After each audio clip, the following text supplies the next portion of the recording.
Hi friends, ನಾನು ನಿಮಗೆ ಇವತ್ತು ಶ್ರೀ ಬಂಗಾರೇಶ್ವರ ದೇವಸ್ಥಾನ ಗುಡ್ನಾಪುರಕ್ಕೆ ಕರ್ಕೊಂಡು ಹೋಗ್ತಾ ಇದ್ದೀನಿ. ಇತ್ತೀಚೆಗೆ ಸುರಿದ ಧಾರಾಕಾರ ಮಳೆಯಿಂದಾಗಿ ಈ ದೇವಸ್ಥಾನ ಭಾಗಶಃ ಜಲಾವೃತಗೊಂಡಿದೆ. ಇವತ್ತು ನಾನು ನಿಮಗೆ ಈ ದೇವಸ್ಥಾನದ ಒಂದು ನೋಟವನ್ನು ತೋರಿಸ್ತೀನಿ. ಯಾವ ತರ ಇದೆ ಅಂತ ನೋಡೋಣ ಬನ್ನಿ.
ಸ್ನೇಹಿತರೆ, ಇದೇ ನೋಡಿ ಶ್ರೀ ಬಂಗಾರೇಶ್ವರ ದೇವಸ್ಥಾನ ಗುಡ್ನಾಪುರ.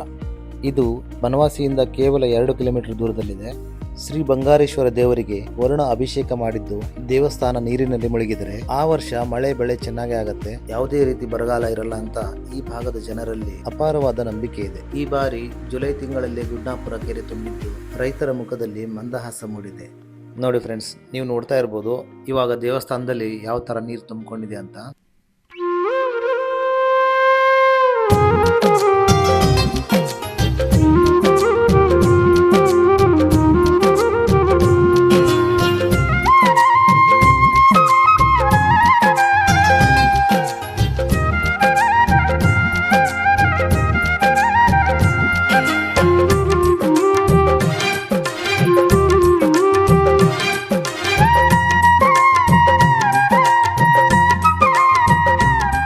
ದೇವಸ್ಥಾನ ಎಷ್ಟು ಸುಂದರವಾಗಿದೆ ಅಂತ ನೀವು ನೋಡಬಹುದು. ಕದಂಬರ ಕಾಲದಲ್ಲಿ ನಿರ್ಮಿತವಾದ ಈ ಕೆರೆಯಲ್ಲಿ ಶ್ರೀ ಬಂಗಾರೇಶ್ವರ ದೇವರು ನೆಲೆಸಿದ್ದು ಕರ್ನಾಟಕದ ಎಲ್ಲ ಭಾಗಗಳಿಂದ ಭಕ್ತಾದಿಗಳು ದರ್ಶನಕ್ಕಾಗಿ ಬರ್ತಾರೆ.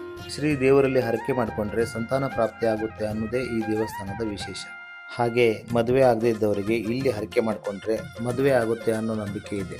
ಅದೇ ರೀತಿ ಮಕ್ಕಳ ಚೌಳ ಹರಕೆ ಹಾಗೂ ಕಿವಿ ಚುಚ್ಚುವ ಶಾಸ್ತ್ರ ಕೂಡ ಇಲ್ಲಿ ಮಾಡ್ತಾರೆ.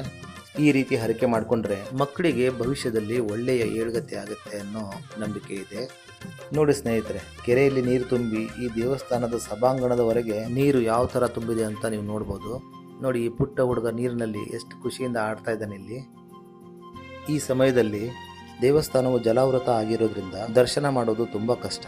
ಪ್ರತಿ ವರ್ಷವೂ ಶಿವರಾತ್ರಿ ಎಂದು ಅಪಾರ ಸಂಖ್ಯೆಯಲ್ಲಿ ಭಕ್ತಾದಿಗಳು ಇಲ್ಲಿಗೆ ಬರ್ತಾರೆ. ಹಾಗೆ ತಮ್ಮ ನೆಚ್ಚಿನ ಬಂಗಾರೇಶ್ವರ ದೇವರಿಗೆ ಅಭಿಷೇಕನ ಸಲ್ಲಿಸ್ತಾರೆ. ನೋಡಿ, ಮಳೆ ಇಲ್ಲದೆ ಇರುವಾಗ ಶ್ರೀ ಬಂಗಾರೇಶ್ವರ ದೇವರ ದರ್ಶನ ಈ ರೀತಿ ಆಗುತ್ತೆ. ಸ್ನೇಹಿತರೆ, ಈ ದೇವಸ್ಥಾನ ಬೆಂಗಳೂರಿನಿಂದ 403 ಕಿಲೋಮೀಟರ್ ಆಗುತ್ತೆ.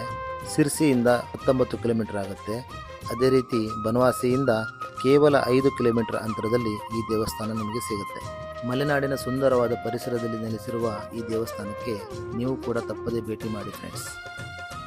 ಇಲ್ಲಿ ಬರುವಂಥ ಭಕ್ತಾದಿಗಳಿಗೆ ರೂಮ್ ಸೌಲಭ್ಯಗಳು ಕೂಡ ಇರುತ್ತೆ. ರೂಮ್ಗಳ ಸಂಖ್ಯೆ ಕಡಿಮೆ ಇರುವುದಕ್ಕೆ 15 ದಿನ ಮುಂಚೆ ಬುಕ್ ಮಾಡ್ಕೋಬೇಕಾಗತ್ತೆ. ನೀವೇನಾದರೂ ರೂಮ್ ಬುಕ್ ಮಾಡಬೇಕಂದ್ರೆ ನಾನು ಡಿಸ್ಕ್ರಿಪ್ಷನಲ್ಲಿ ಕೊಟ್ಟಿರುವಂಥ ನಂಬರ್ಗಳಿಗೆ ಡಯಲ್ ಮಾಡಿ ರೂಮ್ಸನ್ನು ಬುಕ್ ಮಾಡ್ಕೋಬೋದು. ಸ್ನೇಹಿತರೆ, ನಮ್ಮ ವಿಡಿಯೋನ ಇಲ್ಲಿ ತನಕ ನೀವು ನೋಡ್ತಾ ಇದ್ದೀರಾ ಅಂದರೆ ಈ ವಿಡಿಯೋ ನಿಮಗೆ ಇಷ್ಟ ಆಗಿದೆ ಅಂತ ಅನ್ಕೋತೀನಿ. ನಿಮ್ಮ ಅನಿಸಿಕೆ ಹಾಗೂ ಅಭಿಪ್ರಾಯವನ್ನು ಕಮೆಂಟ್ ಮಾಡಿ ತಿಳಿಸಿ. ಹಾಗೆ ಇದೇ ರೀತಿ ಕಂಟೆಂಟ್ಗಳಿಗಾಗಿ ನಮ್ಮ ಚಾನಲ್ನ ದಯವಿಟ್ಟು ಸಬ್ಸ್ಕ್ರೈಬ್ ಮಾಡಿಕೊಳ್ಳಿ. ನಾನು ನಿಮ್ಮ ಯಕ್ಷ ಕರ್ನಾಟಕ ಸೋಷಿಯಲ್. ಮತ್ತೆ ಸಿಗೋಣ ನಮ್ಮ ಮುಂದಿನ ವಿಡಿಯೋದಲ್ಲಿ. ಅಲ್ಲಿವರೆಗೆ ಟೇಕ್ ಕೇರ್, ಬಾಯ್.